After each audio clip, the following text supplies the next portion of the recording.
Et vous l'avez certainement observé sur votre relevé bancaire depuis le 1er décembre. Vos allocations familiales mensuelles ont augmenté de 5 000 francs par enfant à charge.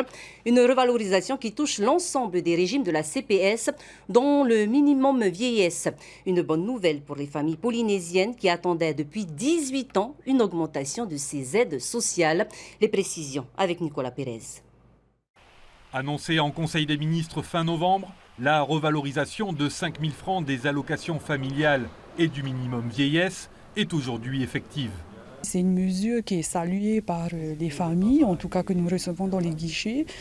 Donc passer quand même de 7 000 francs à 12 000 francs pour les salariés, mais également pour le RNS, selon leur quotient familial bien sûr, et le régime RSPF, donc qui passe de 10 000 francs à 15 000 francs d'allocation par enfant et par mois.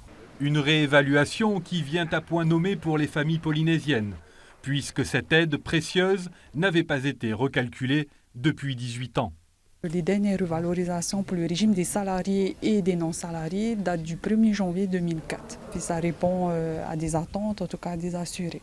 Si pour les ressortissants du RNS et du RSPF, des conditions d'attribution sont imposées, a contrario, aucun niveau de revenu n'est demandé aux 43 000 salariés que compte la Polynésie.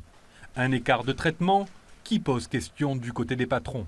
Le conseil d'administration a émis le vœu que les prestations familiales soient harmonisées dans l'ensemble des régimes et notamment soient mises sous conditions de ressources de façon à ce que cette hausse quand même d'assister soit utile aux gens qui en ont vraiment besoin et qu'on évite un surcoût trop important pour l'ensemble de la PSG. Financé principalement par la branche des prestations familiales qui est aujourd'hui excédentaire, ce coup de pouce est évalué à près de 4 milliards de francs.